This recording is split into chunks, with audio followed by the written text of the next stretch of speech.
qu'on voit ici comment on peut utiliser ce pouvoir. Alors, ça peut être aussi utilisé à bon escient. Par exemple, on peut aussi l'utiliser pour pousser les gens à consommer moins, à consommer des produits locaux, par exemple, à manger bio, à faire attention à l'environnement.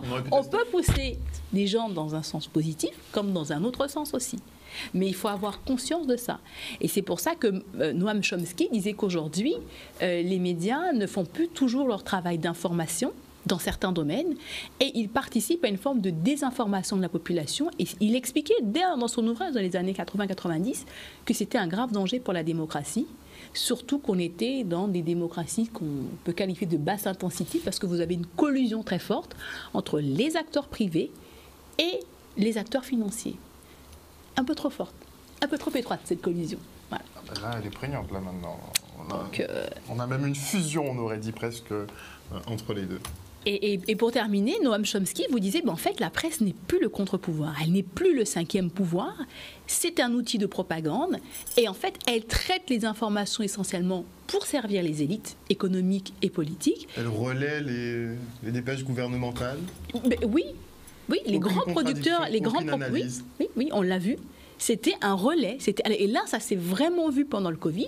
On avait vraiment une presse de propagande. D'ailleurs, j'entendais des gens qui disaient tiens, c'est télé-préfecture ou télé-État. Mais oui, j'entendais beaucoup de commentaires sur les réseaux aussi, pour certaines chaînes. Et aujourd'hui, le traitement est aussi parcellaire. Par exemple, quand vous décidez de faire que le focus sur les victimes, par exemple des victimes du Covid, et pas sur tous les gens qui ont été guéris, et pas sur les choses positives, vous biaisez, donc vous mettez les gens dans un état, et je pense que Séverine nous en parlera, vous mettrez les gens dans un état de stress, parce que vous mettez que les informations négatives. Et ça aussi, c'est voulu pour vous orienter vers exactement là où vous ne voulez pas aller. Mais en avoir conscience, c'est important.